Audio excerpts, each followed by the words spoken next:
हाँ जी, good morning. तो आज हम स्टार्ट कर रहे हैं 11th क्लास की मैथमेटिक्स, जो जिसमें हम आज फर्स्ट चैप्टर स्टार्ट करने वाले हैं, that is a set and relation. और इस चैनल पे आपको 9th 10th 11th 12th की सारी मैथमेटिक्स की क्लासेस अवेलेबल होंगी। डेली बेसिस पे आपके पास लेक्चर आएगा। तो अगर आपके कोई जूनियर्स हैं, सीनियर्स हैं, तो आप लेक्चर्स को उनके साथ और यूट्यूब प्लेलिस्ट को उनके साथ शेयर कर सकते हैं। चैनल को सब्सक्राइब कर लीजिए ताकि आपको डेली बेसिस पे जो भी लेक्चर मिल रहा है अपडेट मिलता रहेगा। लेक्चर्स के क्या पैटर्न होंगे, पहले हम बेसिक टू एडवांस थ्योरी पढ़ेंगे, देन उससे रिलेटेड आपको असाइनमेंट्स मिलेंगे और जितनी भी आपकी बुक्स की एक्सरसाइज है हम वो डिटेल्ड में यहाँ सॉल्व करने वाले हैं। और जितने भी आगे एडवांस क्वेश्चंस आपकी रिक्वायरमेंट है, जैसे जेई में आपसे क्वेश्चंस पूछे जाते हैं या किसी भी कम्पिटिटिव एग्जाम में आप आगे जाने चाह रहे हैं, तो उन एग्जाम्स के लिए हम सारे आपको प्रिपेयर कराएंगे। तो ये फाउंडेशन कोर्स है आपके एडवांस आगे जाने के लिए। और जितने भी आपके बोर्ड के एग्जाम होने वाले हैं उन एग्जाम में डेफिनेटली इन लेक्चर्स का आपको बेनिफिट मिलने वाला है। तो स्टार्ट करते हैं क्लास 11th का लेक्चर नंबर 1 चैप्टर 1 का, जिसमें हम पढ़ने वाले हैं सेट्स एंड उसकी प्रॉपर्टीज। ये ऑलरेडी बेसिक इंफॉर्मेशन आपके पास होती हैं, लेकिन हम स्टार्टिंग से लेके एंड तक जो जो रिक्वायरमेंट है आपको वो सारी डिस्कस करेंगे। तो इसमें हम 3 सेगमेंट बनाएंगे, first, second and third. First में हम इंट्रोडक्शन देंगे, सेट्स का मीनिंग क्या है, कैसे सेट्स को रिप्रेजेंट किया जाता है, सेट्स के लिए नोटेशंस क्या होते हैं। सेकंड, सेट्स का क्लासिफिकेशन करेंगे, किस कैटेगरी में सेट्स आप क्लासिफाइड कर सकते हैं। देन हम इनको ज्योमेट्रिकली रिप्रेजेंट करेंगे। और सबसे इंपॉर्टेंट, हर चीज को हम रियल लाइफ से लिंक करके पढ़ेंगे। जैसे मैक्सिमम स्टूडेंट सेट्स की डेफिनेशन में ही कंफ्यूज हो जाते हैं। अब कैसे बनाते हैं सेट, जो आपकी डेली लाइफ में एक यूज होता है, आपके घर में रोज ये चीज यूज, किचन, आपकी जो घर की रसोई है किचन उसमें सेट्स का क्या यूज है। इसी टाइप से मैं बहुत सारे रियल लाइफ के एग्जांपल्स आपके साथ लेके आऊंगा ताकि आपको चीजें लिंक हो और लाइफ टाइम याद रहें। जैसे किचन में सारा आपकी जो थिंग्स हैं, सामान है, वो एक प्रॉपर ऑर्डर में अरेंज्ड होता है। सिंपली जैसे यूटेंसिल जो आप ईटिंग के लिए यूज करते हैं, उसमें स्पून्स हो गए, फॉग हो गए, नाइफ हो गए, तो उनके लिए एक अलग आपका ड्रॉर है, एक अलग आपका ड्रॉर बना हुआ है। उसमें आपके स्पून्स होते हैं, फॉक्स होते हैं, नाइफ होते हैं। सिमिलरली जितने भी मसाले हैं अलग अलग बॉक्सेस में होते हैं या अलग से एक बॉक्स होता है। आपके जितने भी ग्रोसरीज या फूड आइटम हैं, जैसे राइस हो गए, आटा हो गया, दाल्स होगी, ये अलग अलग बॉक्सेस में क्लासिफाइड हैं। अब यहां सेट्स का कहां यूज है मैं अभी डिस्कस करूंगा। कुकिंग आइटम अलग से एक प्लेस पे रिप्लेस होता है, ठीक है। अब यहां देखिए, ये एक आपने सेट बनाया हुआ है। सेट का यहां मतलब क्या है, यहां ये क्या है, कलेक्शन ऑफ ऑब्जेक्ट्स। अब मैं जो आपकी मैथमेटिकल डेफिनेशन होती है उसको लिंक करता हूं रियल लाइफ से। ऑब्जेक्ट्स का यहां मतलब क्या है, ऑब्जेक्ट्स क्या है, स्पून्स। कलेक्शन क्या है, ये हमने जो कलेक्ट करा है। कलेक्शन ऑफ ऑब्जेक्ट्स, ऑब्जेक्ट्स कौन से हैं, उस पर कंडीशन लगा दी, ऑब्जेक्ट्स क्या होने चाहिए आपके पास, स्पून्स होने चाहिए। अब वो स्पून स्मॉल साइज के हो सकते हैं, बिग साइज के हो सकते हैं, किसी भी साइज के हो सकते हैं, तो सारे स्पून्स एक साथ आ गए। इसी टाइप से कलेक्शन ऑफ ऑल नाइफ, घर पे जितने भी आपके नाइफ्स यूज हो रहे हैं किचन में, वो सारे हमने एक साथ कलेक्ट कर लिए। अब डेफिनेटली यहां ये कंफ्यूजन नहीं है कि ये चीज यहां या स्पून क्या इस कलेक्शन में आएगा, नहीं, क्योंकि हमने कंडीशन लगा दी कि इस कलेक्शन में हमें क्या रखना है, ओनली नाइफ रखने हैं। आपकी मदर आएगी तो इसी कलेक्शन को देखेगी, अगर उसको नाइफ की रिक्वायरमेंट है कभी वो इस बॉक्स को नहीं ओपन करेगी, इस बॉक्स में नहीं जाएगी या इस ड्रॉर में नहीं जाएगी। आपके फादर आएंगे तब भी नाइफ अगर उनको रिक्वायरमेंट है तो आप डायरेक्टली इस बॉक्स को लेंगे। आप आएंगे तो आप भी नाइफ का ही बॉक्स अगर यूज करना है तो आप डायरेक्टली इस कलेक्शन पे जाएंगे। तो आपकी कहीं भी ये कंफ्यूजन नहीं है कि अगर मुझे नाइफ चाहिए तो मैं डायरेक्टली इन चीजों को नहीं देखूंगा, मैं डायरेक्टली कहां जाऊंगा, जो नाइफ का बॉक्स है वहां से कलेक्ट करूंगा। क्लियर? तो कलेक्शन ऑफ ऑब्जेक्ट, कुछ ऑब्जेक्ट्स का कलेक्शन लेना है और ऐसा कलेक्शन लेना है जिसमें कोई कंफ्यूजन नहीं हो कि ये ऑब्जेक्ट इसका मेंबर है या नहीं, जिसको बोलते हैं अंडर वेल डिफाइंड रूल। ये मैं डिटेल में डेफिनेशन बताऊंगा और वेल डिफाइंड का रूल का भी मीनिंग बताऊंगा। जैसे यहां बना लिया, मसालेज जितने भी हैं उन सब का कलेक्शन, ठीक है। तो यहां वेल डिफाइंड रूल क्या है, मसालेज हमें कलेक्ट करने हैं, उनको एक साथ रखना है, अलग अलग एक ड्रॉर में रखना है और बॉक्सेस में रखना है, या जितने भी आपके ग्रोसरीज आइटम है उनको एक जगह कलेक्ट करके रखना है, ठीक है। या जितने भी आपके कुकिंग आइटम्स हैं जो यूज होते हैं कुकिंग में, उनको एक जगह कलेक्ट करना है। तो इस कुकिंग आइटम में डेफिनेटली ये ऑयल, अब देखिए कुकिंग आइटम है वो जिससे हम जिसके यूज करके कुक करते हैं, तो क्या ये चना दाल इस कलेक्शन में आएगा? नहीं। जिसकी हेल्प से हम कुकिंग करते हैं वो यूटेंसिल यूज कर रहा हूं, कुकिंग यूटेंसिल्स, तो मैं उसमें ऑयल को नहीं ले जा सकता, दाल को नहीं ले जा सकता। तो डेफिनेटली ये जो कलेक्शन है और ये कलेक्शन अपने आप में सेपरेट है। तो जब भी हम कलेक्शन पे एक वेल डिफाइंड रूल अप्लाई कर देते हैं, that is called a set. Collection का मतलब क्या है, कुछ भी आप कलेक्ट कर लीजिए जो कुछ भी आपको दिख रहा है, लेकिन अंडर अ सर्टेन रूल। और अगर वो रूल वेल डिफाइंड नहीं है, वेल डिफाइंड का मतलब मैं अभी डिटेल में आपको फिर समझाऊंगा। यहां सेट्स का बेनिफिट क्या हुआ, आपकी थिंग्स क्लासिफाइड होगी, थिंग्स को आपने अलग अलग पार्ट्स में अरेंज कर दिया ताकि आप जब भी यूज करें तो आपकी यूटिलिटी इजी हो। बेसिकली सबसे इंपॉर्टेंट रिक्वायरमेंट कहां है सेट की, जितने भी आपके यूनिवर्स में ऑब्जेक्ट्स है, थिंग्स हैं, उन सारी थिंग्स को जब हम अलग अलग पार्ट्स में क्लासिफाई करते हैं तो उसको बोलते हैं पार्टीशंस। और यही सबसे इंपॉर्टेंट काम है आपके आगे की यूज के लिए। मैथमेटिकली देखिए, रियल लाइफ में देखिए, जब आप चीजों को पार्टीशंस यानी कि सेपरेट करके लिखते हैं तो आपकी चीजें यूज करने के लिए इजी हो।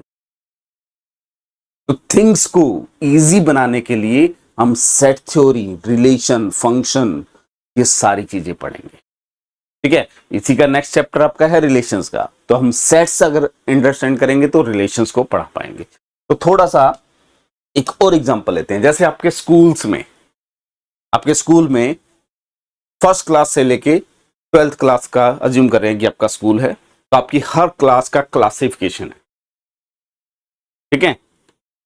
हर क्लास आपको असाइन करा गया कि इस रूम में ये क्लासेस चल रही हैं। तो ये भी क्या है, जितने भी क्लास 9th के स्टूडेंट्स हैं वो एक जगह कलेक्ट हो गए। तो अगर आपका स्कूल में अनाउंस होता है कि 9th क्लास के स्टूडेंट आपके यहां प्रेजेंट हो, तो डेफिनेटली 10th वाला नहीं आएगा, 11th वाला वहां नहीं आएगा। तो यहां एक रूल फिक्स है, the students of 9th class. जैसे ही मैंने बोला तो आपके स्कूल के जितने भी 9th क्लास के स्टूडेंट है, चाहे उनका स्ट्रीम कोई भी है, वो एक जगह कलेक्ट हो गए। 10th क्लास के स्टूडेंट, 11th क्लास के student, the students of mathematics 9th class, या students of mathematics stream in 11th class. अब मैथमेटिक्स जिनके पास है, बहुत सारे स्टूडेंट है जो आर्ट्स स्ट्रीम के हो सकते हैं, बहुत सारे स्टूडेंट है जो बायो लेके अगले डिफरेंट स्ट्रीम में जा सकते हैं। तो मैं कौन से स्टूडेंट्स की बात कर रहा हूं, मैथमेटिक्स, तो वो भी एक कलेक्शन है। तो यहां जो मैंने रूल अप्लाई किया मैथमेटिक्स के स्टूडेंट, ये फिक्स रूल है, इसमें कोई कंफ्यूजन नहीं है। यहां ये नहीं होगा कि ये बच्चा इस क्लास का है या नहीं है।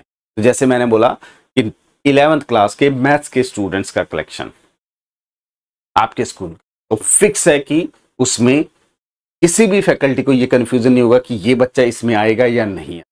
तो जब आपके उस कलेक्शन में कंफ्यूजन नहीं होता तो that is called a set. अब मैं थोड़ा सा और क्लियर करता हूं इसको अगली इमेज के साथ, ताकि आपको यहां से सब कुछ क्लियर हो जाएगा कि सेट और नॉट सेट में डिफरेंस क्या है। और यही मैक्सिमम स्टूडेंट को प्रॉब्लम आती है। देखिए, पहला एग्जांपल लिया मैंने, collection of best Indian players, क्या ये सेट बनेगा? यहां देखिए, जो ये बेस्ट वर्ड है वो डिपेंड करता है हर पर्सनल ओपिनियन पे। मेरे अकॉर्डिंग इस कलेक्शन में विराट कोहली हो सकता है, आपके अकॉर्डिंग इस कलेक्शन में विराट कोहली नहीं हो सकता, या रोहित शर्मा इस कलेक्शन में हो सकता है, धोनी इस कलेक्शन में हो सकता है, या जो न्यू प्लेयर हैं उसके अकॉर्डिंग। तो किसी हर स्टूडेंट का, हर पर्सन का फेवरेट प्लेयर और बेस्ट प्लेयर अलग आएगा, ठीक है। तो अगर मैं ये बोलूं कि इंडियन टीम के जो बेस्ट प्लेयर हैं, तो आपके अकॉर्डिंग और आपके फ्रेंड के अकॉर्डिंग ये दोनों कलेक्शन सेम होने की गारंटी नहीं, क्योंकि ये जो बेस्ट वर्ड है ये वेल डिफाइंड नहीं है, ये पर्सन टू पर्सन वेरी करता है। तो अगर कलेक्शन में ऐसा रूल अप्लाई कर दें जिसमें कंफ्यूजन हो या पर्सन टू पर्सन वो चेंज होता हो, उस कलेक्शन को हम सेट नहीं बोलते। Collection of a best Indian player is not a set, reason वो पर्सन टू पर्सन चेंज होता रहेगा। अब उसमें कंफ्यूजन होगा, एक पर्सन के अकॉर्डिंग होगा कि कुछ प्लेयर हैं, एक पर्सन के अकॉर्डिंग कुछ प्लेयर नहीं है, तो it is not a set. अगर मैं इसी में यूज कर लूं collection of Indian player who have score 50+ century in ODI, अब यहां फिक्स हो जाएगा कि वो सारे प्लेयर ऑटोमेटिकली इस कलेक्शन में आ जाएंगे जिनके पास 15+ का मतलब 16, 17, 18, इस 15 से ज्यादा सेंचुरीज बनाई हुई है। डेफिनेटली इसमें सचिन आ जाएगा, डेफिनेटली इसमें रोहित शर्मा भी आ जाएगा, डेफिनेटली इसमें विराट कोहली भी आ जाएगा। तो वो सारे प्लेयर्स का लिस्ट आ जाएगा जिनका 50+ सेंचुरी है ओडीआई में। तो वो फिक्स लिस्ट है, चाहे आप वो यहां देखिए, चाहे आप किसी भी पर्सन से उस कलेक्शन को वेरीफाई कराइए, उस कलेक्शन में कोई कंफ्यूजन नहीं है कि कौन सा प्लेयर इसमें आएगा, कौन सा प्लेयर इसमें नहीं आएगा। तो this collection is a set. और इसमें वेल डिफाइंड रूल क्या है, एक रूल के अंडर कलेक्ट कर रहा हूं। रूल क्या है? 50+ सेंचुरीज कहां पे? In ODI. तो एक ऐसा कलेक्शन में मतलब हम कुछ भी कलेक्ट कर सकते हैं। The collection of object under a well defined rule. तो अब आपको वेल डिफाइंड रूल की अंडरस्टैंडिंग होनी चाहिए। वेल डिफाइंड रूल का मीनिंग क्या है? There is no confusion between inclusion and exclusion of the members. ठीक है, इंक्लूजन और एक्सक्लूजन का मतलब क्या है कि कौन उसमें आएगा, कौन उस कलेक्शन में नहीं आएगा, इस कंफ्यूजन। जैसे यहां पे कंफ्यूजन था कि यहां जो अभी करंट प्लेयर है, जैसे श्रेयस अय्यर है, बहुत लोगों को नाम नहीं पता होगा मे बी, ठीक है, क्या इसमें आएगा या नहीं आएगा? जो करंट आपके कोच हैं, कुछ प्लेयर्स को लेते हैं, कुछ प्लेयर को नहीं लेते, क्योंकि उनके अकॉर्डिंग वो बेस्ट नहीं है। Similarly second example, collection of intelligent student in your class. Definitely इस कलेक्शन में आप अपने आप को तो रखोगे ही रखोगे, अपने आप में तो आप बहुत इंटेलिजेंट हो, लेकिन क्या आपका टीचर आपको उस क्लास में रख रहा है इंटेलिजेंट स्टूडेंट की कैटेगरी में?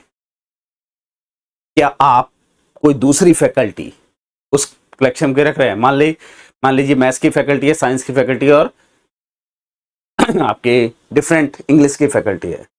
अब मैथ्स वाले के अकॉर्डिंग इंटेलिजेंट स्टूडेंट की डेफिनेशन अलग होगी, साइंस वाले के अकॉर्डिंग अलग होगी। तो यहां फैकल्टी वाइज ये कलेक्शन चेंज हो रहा है, क्योंकि ये जो इंटेलिजेंट वर्ड है इट इज नॉट क्लियर कि वो किसके बेस पे इंटेलिजेंसी चेक करी जा रही। लेकिन अगर मैं इस पे कंडीशन लगा दूं, collection of all student in your class more than 80% marks in mathematics, उनको अगर मैं इंटेलिजेंट बोल दूं, वो सारे स्टूडेंट जिनके 80% मार्क्स से 80% से ज्यादा मार्क्स हैं इन मैथमेटिक्स, अगर उनको मैं इंटेलिजेंट बोल दूं, ऑब्वियसली इंटेलिजेंट होंगे, ठीक है, तो वो फिक्स है, उसमें वही स्टूडेंट आएंगे जिनके 80% से ज्यादा मार्क्स हैं। यहां मैथ की फैकल्टी आ जाए, साइंस की फैकल्टी आ जाए, फिजिक्स की फैकल्टी आ जाए, किसी भी सब्जेक्ट की फैकल्टी आ जाए, उस कलेक्शन को चेंज नहीं कर सकते। उस कलेक्शन में फिक्स नंबर ऑफ स्टूडेंट आएंगे जिनके 80% से ज्यादा मार्क्स हैं इन मैथमेटिक्स। तो दिस इज अ कलेक्शन, क्योंकि यहां पे जो रूल बनाया हमने, रूल कौन सा बनाया, more than 80% marks in mathematics. ये रूल वेल डिफाइन है, इसमें कोई कंफ्यूजन नहीं कि कौन इसको फॉलो करेगा कौन इसको फॉलो नहीं करेगा। सिमिलरली थर्ड एग्जांपल, आप किसी रेस्टोरेंट में जा रहे हैं, ठीक है, collection of tasty food in a restaurant. आप किसी एक रेस्टोरेंट में गए, वहां पे टेस्टी फूड का कलेक्शन। अब थाउजेंड्स ऑफ पर्सन आते हैं रेस्टोरेंट में, हर पर्सन के अपने टेस्ट के अकॉर्डिंग टेस्टी फूड होता है। किसी को पिज्जा अच्छा लगेगा, किसी को बर्गर अच्छा लगेगा, किसी को मेनली जो मेन कोर्स डेली बेसिस पे थाली होता है, किसी को पनीर अच्छा लगेगा, किसी को दाल अच्छी लगेगी। तो it is depending on your taste, not restaurant. आप अपनी चॉइस के अकॉर्डिंग डिसाइड करते हैं। रेस्टोरेंट के अकॉर्डिंग उसका हर चीज बेस्ट है, लेकिन आप देखेंगे कि अगर आपके पास 10 कस्टमर्स बैठे हुए हैं, 10 टेबल्स पे डिफरेंट कस्टमर बैठे हैं, डिफरेंट फैमिलीज बैठी हैं, उन डिफरेंट फैमिली का डिफरेंट ऑर्डर होता है, क्योंकि उनका टेस्ट के अकॉर्डिंग उनका बेस्ट चीज चेंज हो रही है, और इनफैक्ट फैमिली के अंदर भी अलग अलग चीज ऑर्डर हो रही है। तो definitely collection of tasty food, इसमें ये जो टेस्टी वर्ड है, ये हर पर्सन के अकॉर्डिंग डिफरेंट है। एक बंच ऑफ पर्सन के अकॉर्डिंग ये अलग कलेक्शन होगा, दूसरे बंच ऑफ पर्सन के अकॉर्डिंग अलग कलेक्शन होगा। तो it is not a well defined collection. लेकिन मैं अगर ये कर दूं, उसी रेस्टोरेंट में collection of food having price more than 500 rupees, तो कुछ एक स्पेसिफिक लिस्ट ऑफ फूड्स होगा। जैसे आपके पास स्पेशल थाली आ गई, उसमें पनीर है, बहुत सारी चीजें हैं, ठीक है, वो इस कलेक्शन में आ जाएगा। तो आपके पास फिक्स हो गया यहां पे कि वही सारे फूड्स इस कैटेगरी में इंक्लूडेड होंगे जिनका प्राइस 500 से ग्रेटर है। तो यहां जो वेल डिफाइंड रूल है, प्राइस मोर देन 500 रुपीज, वो सारे फूड कलेक्ट, तो it is a set. Similarly आप कहीं कार बाई करने जा रहे हैं, किसी एक शोरूम पे गए, देन दूसरे शोरूम पे गए, यहां आपने वो कलेक्शन पिक करा जो बेस्ट कार्स का है। अब हर शोरूम अपने अकॉर्डिंग बेस्ट कार देगा, और उस बेस्ट कार में भी जो डीलर है उसको कौन सी कार्स को मैक्सिमाइज सेल करना है, वो अपनी उसी कार को बेस्ट देगा। आप सुजुकी मारुति के शोरूम में जा रहे हैं, अगर किसी डीलर को सियाज को सेल आउट करना है, ठीक है, मान लो उसके पास 100 पीस ऑफ सियाज के हैं और उसका टारगेट है कि इस साल में उसको सेल करना है, तो वो अपना बेस्ट क्या बताएगा, सियाज कार। और किसी डीलर को बलिनो कार सेल करनी है, तो डेफिनेटली वो बलिनो को बेस्ट बताएगा। तो यहां जो बेस्ट वर्ड है, it is not well defined. या आप गए, आपकी फैमिली के अकॉर्डिंग मारुति जो हो सकती है वो बेस्ट कार हो सकती है, किसी दूसरी फैमिली के अकॉर्डिंग टाटा की बेस्ट कार हो सकती है। वो डिपेंड करता है कि आपकी फैमिली का बजट क्या है, आपकी फैमिली कहां किस एरिया में लिव कर रही है, क्योंकि वहां सर्विस की फैसिलिटीज कैसी है, ठीक है। इसी टाइप से डिफरेंट डिफरेंट आपके ब्रांड्स हैं। होंडई है, ऐसा ब्रांड आ जाए जो किसी विलेज एरिया में जहां सर्विस भी नहीं है, जिसकी आप सर्विस ही नहीं करा सकते, तो डेफिनेटली विलेज एरिया में वो बेस्ट कार नहीं मानी जाएगी। तो ये जो बेस्ट वर्ड है ना, वो ओवरऑल यूनिवर्स में वेल डिफाइन नहीं है, वो person to person, collection to collection vary कर रहा है। तो it is not a set. अगर मैं कहूं कि बेस्ट कार का कलेक्शन पिक कर लो,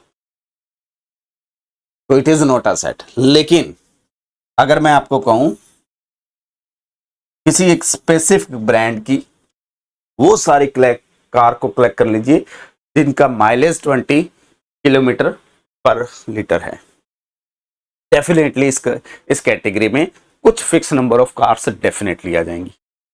तो this collection is a set. यहां पे वेल डिफाइंड रूल क्या है, having mileage more than 20 kilometre per litre. तो आई थिंक मैंने यहां जो लिखे हुए हैं वो सिर्फ कलेक्शन है, नॉट अ सेट, क्योंकि ये जो रूल बनाए जिसके अंडर इनको कलेक्ट करा वो वेल डिफाइंड नहीं है। वेल डिफाइंड टर्म का मीनिंग समझ आ गया होगा। मीनिंग क्या है? जो ओवरऑल यूनिवर्स में सेम कलेक्शन रखे, यानी कि उसमें कोई कंफ्यूजन नहीं हो कि ये मेंबर आएगा ये मेंबर नहीं आएगा। ये सारे कलेक्शन क्या है? सेट है, क्योंकि यहां पे जो रूल्स अप्लाई करे गए हैं ऑब्जेक्ट्स को कलेक्ट करने के लिए। पहले केस में ऑब्जेक्ट क्या है? Cricket player, Indian cricket player. Second case में ऑब्जेक्ट्स क्या है? स्टूडेंट्स। थर्ड केस में ऑब्जेक्ट्स क्या है? फूड। फोर्थ केस में ऑब्जेक्ट्स क्या है? कार्स। तो बेसिकली सेट को जब डिफाइन करना है तो तीन टर्म्स होती हैं। हमें कलेक्शन बनाना है, इसका कलेक्शन, कुछ ऑब्जेक्ट्स का कलेक्शन। ऑब्जेक्ट डिपेंड करेंगे कि आपको किस कैटेगरी का कलेक्शन बनाना है। It can be player, it can be student, it can be food, it can be cars, anything it can be. तो हमें एक कलेक्शन बनाना है, और कलेक्शन क्या बनाना है? कुछ ऑब्जेक्ट्स का कलेक्शन बनाना है, लेकिन इन सब में एक रूल अप्लाई होगा, और वो रूल क्या है? वेल डिफाइंड रूल के अंडर। तो किसी भी सेट को डिफाइन करना है तो बेसिकली तीन टर्म्स की जरूरत है। It is a collection of objects under a well defined rule. आज के बाद किसी को डेफिनेशन बतानी है तो आप सिर्फ तीन टर्म के बेस पे आप बता सकते हैं। Every collection under a well defined, every collection of object under a well defined rule is called a set.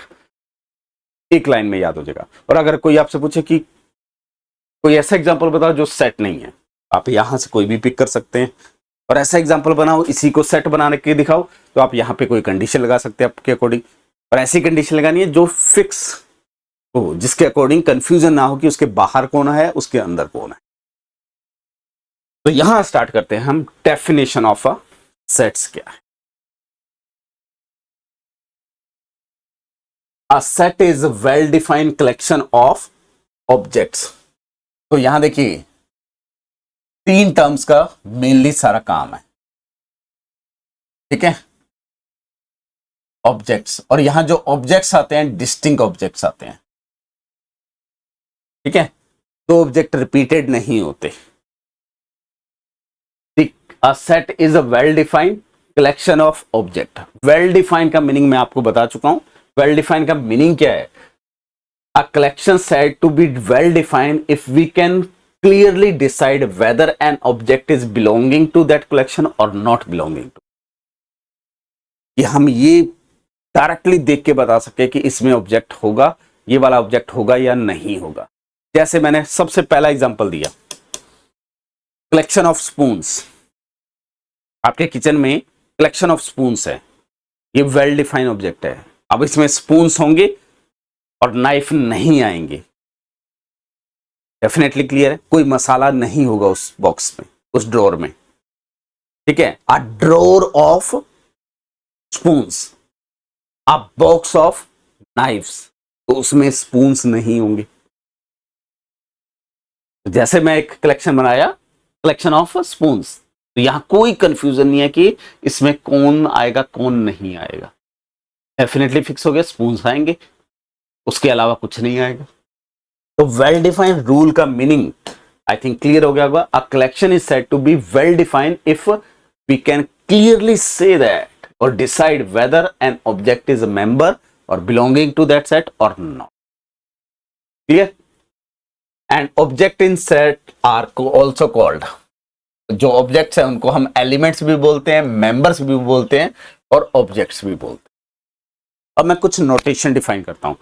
जो सेट्स हैं, सेट्स को हम हमेशा कैपिटल लेटर से डिनोट करते हैं। ए से डिनोट कर सकते हैं, बी से डिनोट कर सकते हैं, सी से डिनोट कर सकते हैं, एस से डिनोट कर सकते हैं। तो जो कैपिटल लेटर्स यूज किए जाते हैं अल्फाबेट के, वो आपके सेट्स को रिप्रेजेंट करने के लिए लिखे जाते हैं। और मैं अगर ये लिखता हूं ए बिलोंग्स टू ए, इसका मतलब क्या है? ये कोई एक ऑब्जेक्ट या एलिमेंट है इन, इसका मतलब इन क्या? ए। जैसे सिंपली हम आपको बताएं is set of natural number.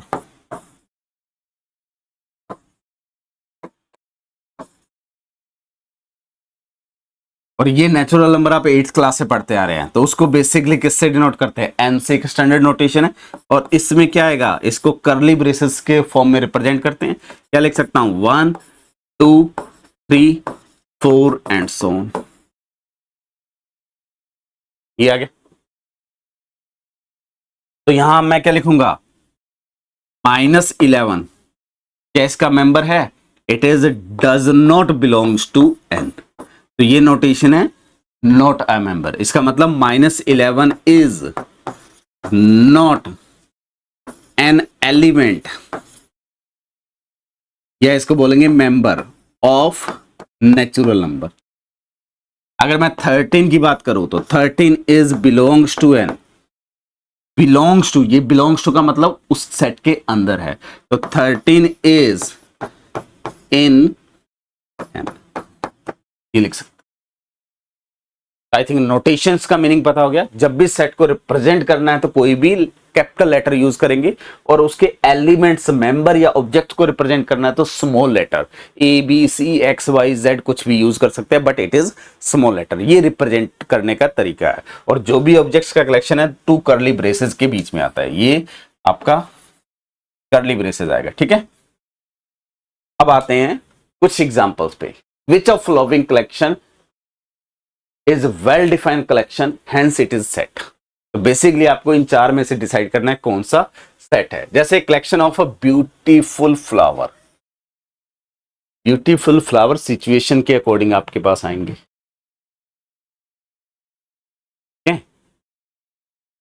अगर आपको किसी अपने फ्रेंड को देना है तो आपके अकॉर्डिंग ब्यूटीफुल फ्लावर अलग होगा। किसी को पीसफुल लाइफ के लिए देना है तो ब्यूटीफुल फ्लावर की डेफिनेशन अलग होगी।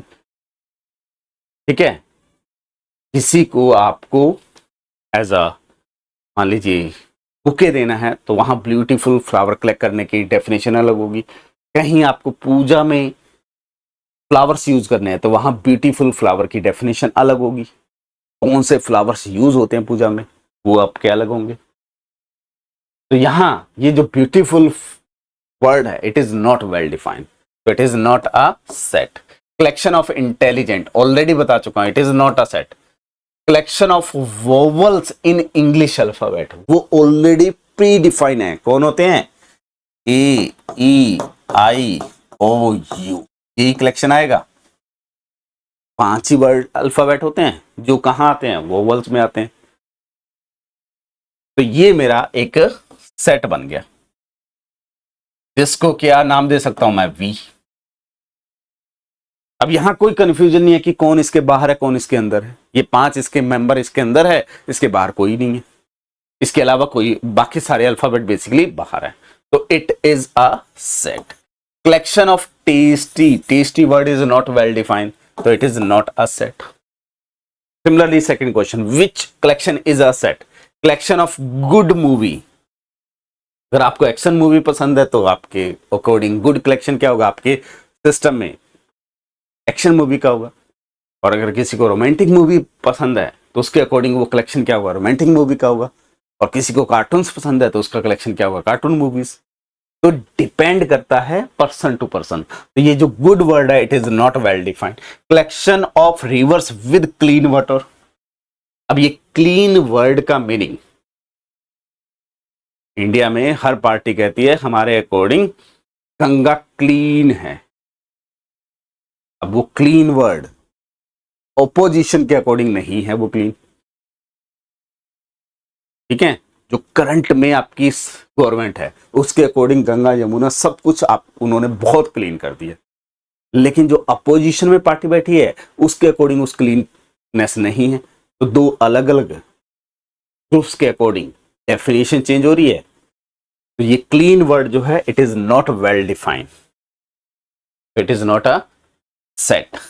यहां collection of even number less than 20। Even number जो 20 से लेस है, मैं नेचुरल नंबर में बात करता हूं। यहां पे थोड़ा सा करेक्शन कर देते हैं। इन नेचुरल नंबर, एन, एन किसको रिप्रेजेंट कर रहा है? नेचुरल नंबर के सेट को। तो क्या आ जाएगा इस कलेक्शन में? इवन नंबर, वो नंबर जो 2 से डिविजिबल होते हैं, तो क्या आ जाएंगे? 2, 4, 6, 8, 10, 12, 14, 16, 18। हमें चाहिए लेस देन, तो 20 नहीं आएगा, तो इसको हम ई से डिनोट कर देते हैं। फिक्स है कि ये सारे इसके मेंबर होंगे, इसके बाहर जो होगा बाकी सारे एलिमेंट्स होंगे। तो दिस इज कलेक्शन। यहां जो less than 20 and even number है, ये well defined rule. Collection of handsome boy, मेरे अकॉर्डिंग तो मैं बहुत हैंडसम हूं, आपके अकॉर्डिंग आप बहुत हो, लेकिन दुनिया के अकॉर्डिंग तो नहीं हो ना। तो ये जो वर्ड है, this is not well defined, तो डेफिनेटली आपका जो आंसर आ गया पी। तो अगर ये एग्जांपल्स क्लियर है ना, तो आज के बाद सेट की डेफिनेशन में कंफ्यूजन नहीं होने। तो हम यहाँ A to Z, basic to detail, बहुत हैवी चीजों में भी जाएंगे आगे, जो आपके आगे जाके हर एक कॉम्पिटिटिव एग्जाम में यूज हो। बट वो हैवी चीजें तभी समझाएंगे जब हमारा बेस क्लियर है। अगर मेरे को ये नहीं पता कि सेट है या नहीं है, और ये सोचने में अगर मैं 2 सेकंड भी लगा रहा हूं ना कि ये सेट है या नहीं है, तो डेफिनेटली हमारे पास डेफिनेशन में कंफ्यूजन। तो मैथ सीखना है तो डेफिनेशन क्लियर होनी चाहिए और क्रिस्टल क्लियर होनी चाहिए। ठीक है, next example, identify well defined collection. Well defined collection word use करें या सेट वर्ड यूज करें, दोनों का मीनिंग सेम है। कलेक्शन ऑफ इंटरेस्टिंग बुक, मेरे अकॉर्डिंग इंटरेस्टिंग बुक, मेरे को मैथ्स अच्छा लगता है तो मेरे अकॉर्डिंग वो है। और बहुत ऑलमोस्ट 60-65% स्टूडेंट है जिनको मैथ्स अच्छा नहीं लगता है, जो मेनली सर्वे के अकॉर्डिंग है। ठीक है, 60 से 65% पर्सन हैं जिनको मैथ्स अच्छा नहीं लगता है, उनको ये नहीं समझाता कि मैथ्स को कहाँ यूज कर रहे हैं हम, तो उनके अकॉर्डिंग मैथ्स की कलेक्शंस जो है, बुक्स की कलेक्शन नहीं, उनके अकॉर्डिंग और कोई सब्जेक्ट अच्छा होगा। तो ये जो इंटरेस्टिंग वर्ड है, it is not well defined. Collection of prime number between 1 to 30। अब प्राइम नंबर की डेफिनेशन फिक्स है कि वो नंबर जो 1 और खुद से डिविजिबल हो, that is a prime number. तो कौन कौन से नंबर आ जाएंगे यहां पे इस कलेक्शन में? 2, 3, 5, 7, 11, 13 एंड सो ऑन, और लास्ट में 29। बीच में जो भी आएगा आप लिख सकते हैं, इसको मैं डिनोट कर सकता हूं पी लेटर से। फिक्स है। अब इसमें कोई कंफ्यूजन नहीं कि इसके बाहर कौन है, इसके अंदर कौन है। तो this is a set. Collection of tall building, अगर आप एक स्मॉल टाउन में जाएंगे, उसमें 2 मंजिला बिल्डिंग भी टॉल हो सकती है, और अगर आप दिल्ली मुंबई में पहुंच जाओ, वहां 100 फ्लोरी बिल्डिंग भी टॉल की गारंटी नहीं है। दिल्ली में जाएंगे बड़े बड़े होटल में 100 फ्लोरी बिल्डिंग भी है। तो यहां टॉल की डेफिनेशन सिटी वाइज चेंज होती जा रही है। ठीक है, तो इसलिए this tall word is not well defined, तो it is not a set. Famous singers, ये जो फेमस वर्ड है, it is not a well defined. ठीक है, मेरे अकॉर्डिंग तो मैं हूं फेमस, दुनिया के अकॉर्डिंग कुछ और होगा, but it is not a set. Again एक और एग्जांपल लेते हैं। Which of loving represents a set? Collection of delicious fruit, मेरे अकॉर्डिंग मैंगो है, आपके अकॉर्डिंग एप्पल हो सकता है, आपके अकॉर्डिंग बनाना हो सकता है, जो आपकी फेवरेट चॉइस है। तो ये डिलीशियस वर्ड जो है, it is not well defined. Collection of smart teacher, वो आपको ऑब्वियसली पता है जब क्लास में स्मार्ट टीचर है। ठीक है, मेल और फीमेल में से स्मार्टनेस कहां जाएगी? आपकी फीमेल की तरफ जाएगी। 90% केस में यही होता है, और उसमें भी हर स्टूडेंट का अपने अकॉर्डिंग कलेक्शन होता है।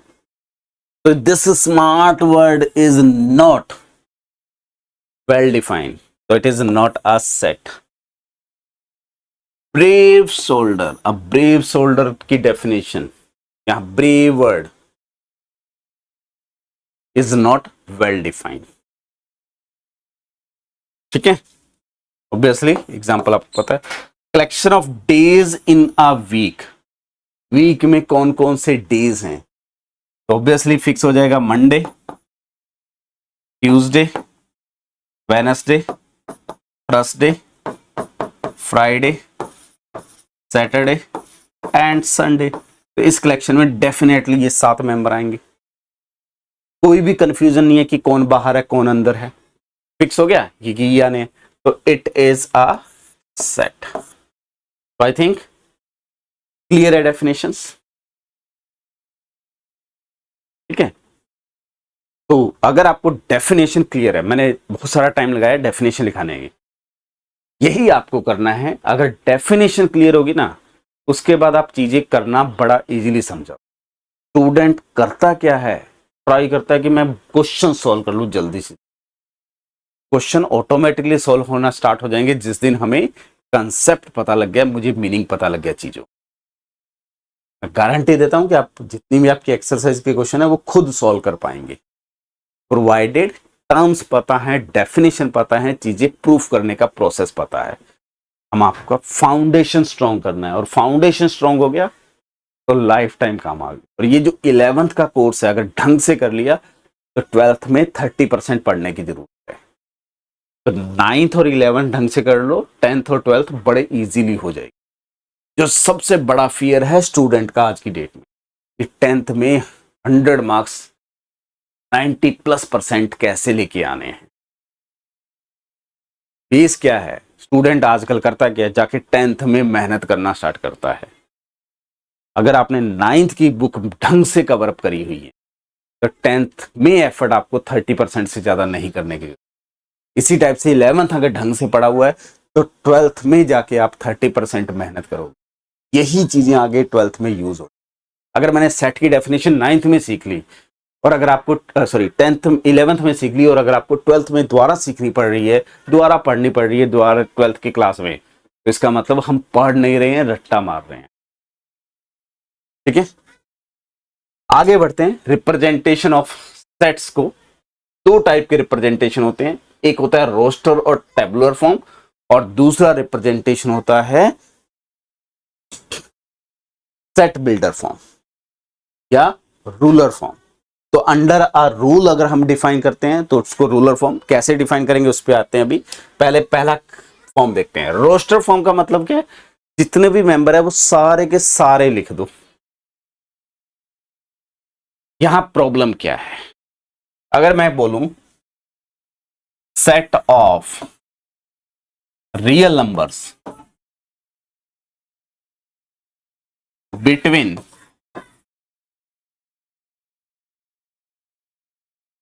0 and 1, क्या इसको आप इस फॉर्म में लिखोगे?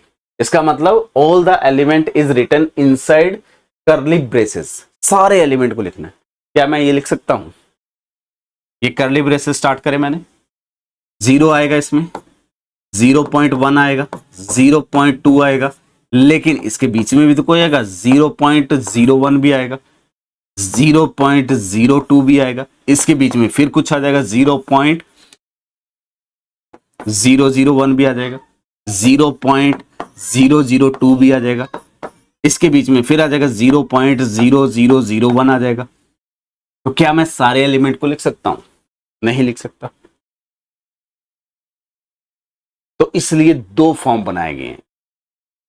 एक फॉर्म जब हम सारे एलिमेंट को कर्ली ब्रेसेस के बीच में लिख सकते हैं। अगर आपको मैं बोलूं set of even number between 1 to 10, तो डेफिनेटली मैं इसको ई से रिप्रेजेंट कर सकता हूं, और क्या लिख सकता हूं, इट इज 2 4 6 8 एंड 10 लिख सकता हूं इसको। तो this is called roster form और टेबुलर फॉर्म। बट जरूरी नहीं है कि हम हर कलेक्शन को इस फॉर्म में रिप्रेजेंट कर पाए। अगर इस फॉर्म में रिप्रेजेंट नहीं कर पा रहे हैं तो हम उसको एक अदर फॉर्म में लिख सकते हैं, that is called rule form और बिल्डर फॉर्म। ठीक है, वो कैसा होगा उसको अभी देखते हैं। जैसे set of month having 30 days, इसको टेबुलर फॉर्म में लिखना है। कौन से मंथ है जिसमें 30 डेज होंगे? तो मैं यहां जनवरी, फेब, मार्च, अप्रैल, मई, जून, जुलाई, अगस्त, सितंबर, अक्टूबर, नवंबर, दिसंबर, ये आपके 12 मंथ है। यहाँ कितने डेज होते हैं? 31 जनवरी, देन 28 और 29, देन 31, 30, 31, 30, देन 31, 31, 30, 31, 30। तो कौन कौन से मंथ्स हैं जिसमें 30 डेज हैं? It is a November month, September month, and then June month and April month. तो यहां पे मेरा कलेक्शन क्या आ जाएगा, जिसको मैं एस से डिनोट कर देता हूं। It is April, then June, then September and November month. These are only 4 months which are having 30 days. ठीक है, तो ये आपका जो रिप्रेजेंटेशन है that is called roster form और टेबुलर फॉर्म, जिसमें हम सारे एलिमेंट्स को दो ब्रैकेट्स के बीच में लिखते हैं, और ये ब्रैकेट्स जो होते हैं that is curly bracket. Set of perfect square number less then 30, perfect square number लिखने हैं। परफेक्ट स्क्वायर नंबर जैसे 4 है 2 स्क्वायर की फॉर्म में, 3 स्क्वायर की फॉर्म में, 9 है जो। परफेक्ट स्क्वायर की डेफिनेशन नंबर सिस्टम में आपने पढ़ी होगी, अगर नहीं पढ़ी तो मैंने ऑलरेडी इसके कुछ लेक्चर्स डाले हुए हैं प्रीवियस क्लासेस में, आप वहां से देख सकते हैं। परफेक्ट स्क्वायर तो 2 का स्क्वायर परफेक्ट स्क्वायर है, 3 का स्क्वायर परफेक्ट स्क्वायर है, 4 का स्क्वायर लिखेंगे वो भी परफेक्ट स्क्वायर है, 5 स्क्वायर लिख सकते हैं। हमें क्या लिखना है? लेस देन 30, और मैं अज्यूम कर रहा हूं कि नेचुरल नंबर में बात कर रहे हैं, तो ये कौन सा कलेक्शन आ जाएगा? इसको मैं लिख सकता हूं 4, 9, 16, 25। तो कितने मेंबर आ गए इस सेट में? 5 मेंबर। तो हर एलिमेंट को यहां सेट के अंदर लिख देंगे, that is called roster form और tabular form. Similarly set of multiple of 5 less than 40, मैं यहां सारा डिस्कशन इन एन कर रहा हूं, नेचुरल नंबर में यहां भी इन एन कर रहा हूं। ठीक है, ये मैं वर्ड क्यों यूज कर रहा हूं? ये चीज डेफिनेशन जेड में भी हो सकती है, रियल में भी हो सकती है, नंबर सिस्टम में तो वो भी आते हैं, रैशनल में भी हो सकती है। ठीक है, तो इसलिए अभी जो डिस्कशन कर रहे हैं नेचुरल नंबर में डिस्कस कर रहे हैं। तो 5 के मल्टीपल क्या 0 आएगा इसमें? अगर मैं नेचुरल में बात कर रहा हूं तो 0 नहीं आएगा। ठीक है, तो मैं यहाँ डिस्कशन नेचुरल में कर रहा हूं। तो पहला नंबर 5 का multiple 5, then 5 into 2 10, then 15, 20, 25, 30, 35, less than 40, तो 40 नहीं आएगा। क्लियर? तो ये आपका किस फॉर्म में हो गया? रोस्टर या टेबुलर फॉर्म हो गया। Set of even number less then 10, again मैं यहां डिस्कशन कर रहा हूं इन नेचुरल नंबर। तो ये कलेक्शन क्या आ गया आपके पास? इट इज 2, 4, 6, 8, ये 4 मेंबर्स है इस सेट में। तो this is also roster form. Next form जो इसका है that is set builder form और रूलर फॉर्म। अगर मैं किसी एक रूल के रिस्पेक्ट में डिफाइन करता हूं, जैसे मैंने आपसे लास्ट एग्जांपल पूछा, set of real number between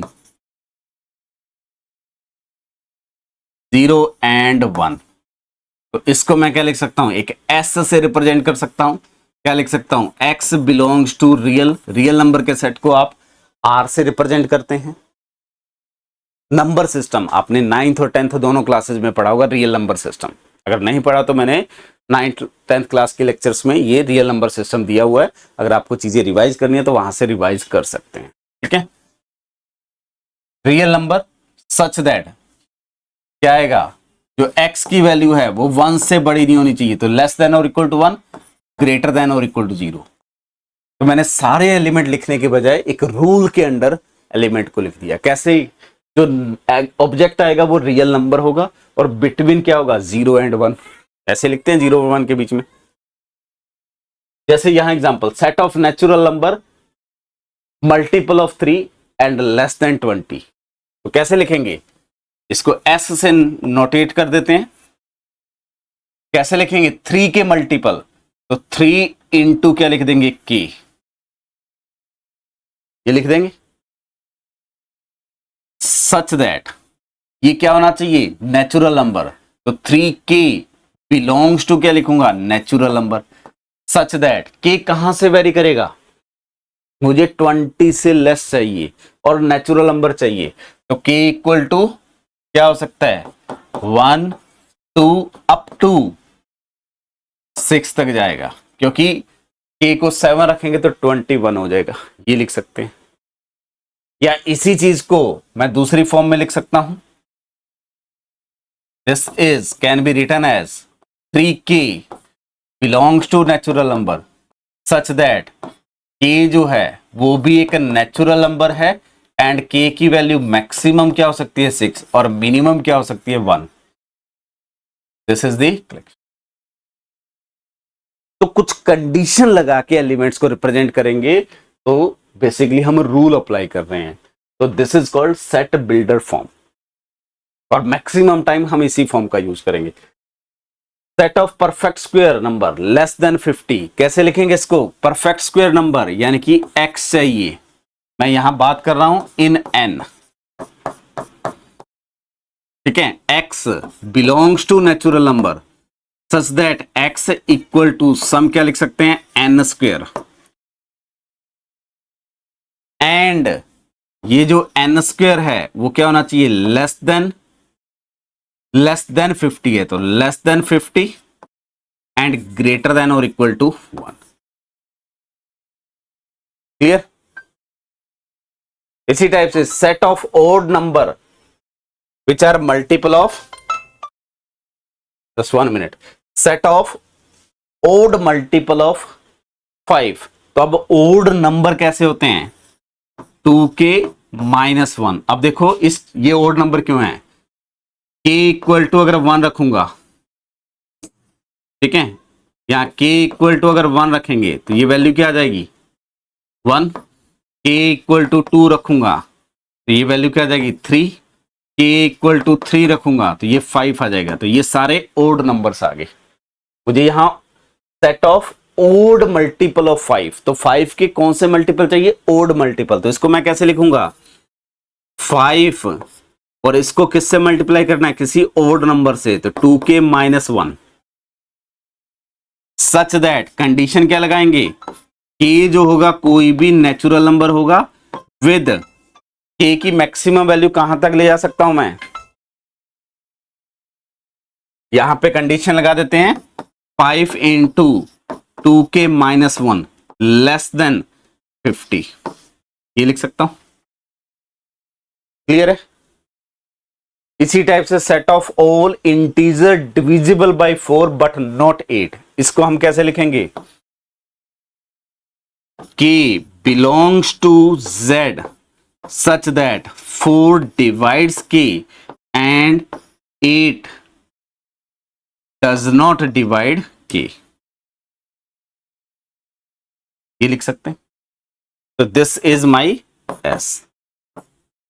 तो जनरली हम जो लार्जर सेट होते हैं उनको सेट बिल्डर फॉर्म में लिखते हैं।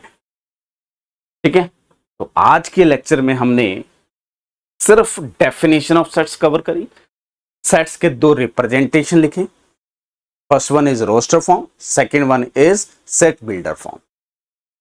नेक्स्ट क्लास में हम क्लासिफाइड करेंगे सेट्स क्या होते हैं, किस किस कैटेगरी के सेट्स हम बना सकते हैं, देन सबसेट्स का मीनिंग क्या होता है, देन उसके फर्दर लेक्चर्स में हम सेट्स में ऑपरेशन डिफाइन करेंगे जो इंपॉर्टेंट सेगमेंट है आगे यूजफुल। ठीक है, थैंक यू।